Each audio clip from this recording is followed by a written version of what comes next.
Hello बच्चों, let's see the question. The question says that the area bounded by the curve y is equals to 2x minus x square and the straight line y equals to x is given by, okay? And the options are 9 by 2, 43 by 6, 35 by 6, 35 by 6 and none of these. तो बच्चों यहाँ पर अगर हम बात करें तो अपने पास क्या कर्व दे रखा है? अपने पास कर्व दे रखा है y is equals to 2x minus का x square and अपने पास दूसरी इक्वेशन क्या दे रखी है? y is equals to x दे रखा है बच्चों, क्लियर? तो अगर मैं यहाँ पे इसको ड्रॉ करूँ तो ये वाला ये अपने पास क्या हो जाएगा एक्स एक्सिस, ये अपने पास हो गया वाई एक्सिस। और बच्चों ये y is equal to 2x minus X square जो है उसको हम किस तरीके से ड्रॉ करेंगे, तो ये आपका यहाँ से इस तरीके से घुस जाएगा y इज इक्वल टू, और इसके बाद ये ऐसे निकल जाएगा बच्चों, क्लियर?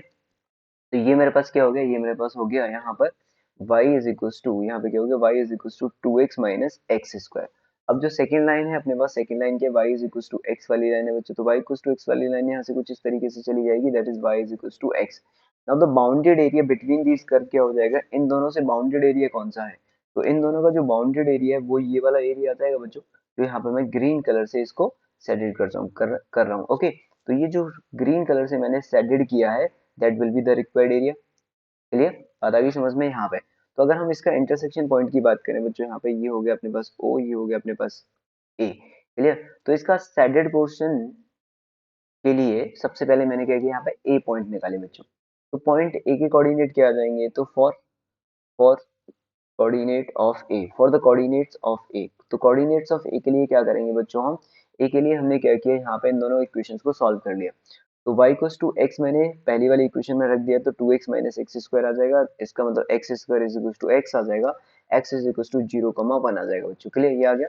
तो यहाँ पे आपका जो पॉइंट है वो हो जाएगा 1,1 और यहाँ पे आपका पॉइंट क्या है 0,0, ये तो ओरिजिन है तो 0,0 ही रहेगा, खैर, क्लियर?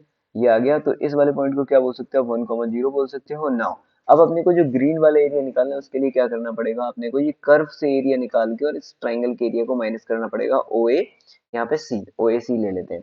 तो यहाँ पर जो नेट एरिया है उसको क्या लिख पाओगे आप, net area is equal to कितना आ जाएगा बच्चों, कर्व की इक्वेशन में से, कर्व की इक्वेशन 0 से लेके 1 तक जा रही है, तो 0 से लेके 1 तक आपने क्या किया, 2x माइनस एक्स स्क्वायर के इंटीग्रेशन में से किसका इंटीग्रेशन माइनस कर दिया बच्चों, इस लाइन का इंटीग्रेशन x dx, क्लियर? ये कितना हो जाएगा अपने पास, ये आ जाएगा यहाँ पर, ये हो गया 2x² बाई 2 माइनस का x³ अपॉन 3, और ये 0 to 1 हो गया बच्चों अपने पास, और यहाँ पे कितना आ जाएगा माइनस का, और ये हो जाएगा x² बाई 2 और फ्रॉम 0 to 1, क्लियर? अब यहाँ पे 2 से ये वाला 2 कैंसिल हो जाएगा बच्चों, अगर हम 1 रखेंगे तो 1 माइनस 1/3 आ जाएगा, और माइनस का 0 और माइनस का यहाँ पर कितना आ जाएगा 1/2 आ जाएगा, क्लियर? अब ये कितना हो जाएगा, ये हो जाएगा 2/3, तो ये मेरे पास 2/3 माइनस का 1/2 आ गया, और दैट इज यहाँ पे कितना हो जाएगा 6 माइनस, ये कितना हो जाएगा 3, एलसीएम 6 एलसीएम हो गया, यहाँ पे कितना आएगा 4, 4 माइनस का 3 आएगा यहाँ पे, यानी कि 1/6, तो 1/6 will be the right answer, 1/6 square unit, okay. तो 1/6 स्क्वायर यूनिट इसका आंसर आना चाहिए बच्चों। Now let's see the option, तो ऑप्शन कौन सा है, इनमें से तीनों में से कोई भी ऑप्शन मैच नहीं कर रहा है, तो option D will be the right answer, okay. I hope आपको समझ में आया होगा, गुड लक।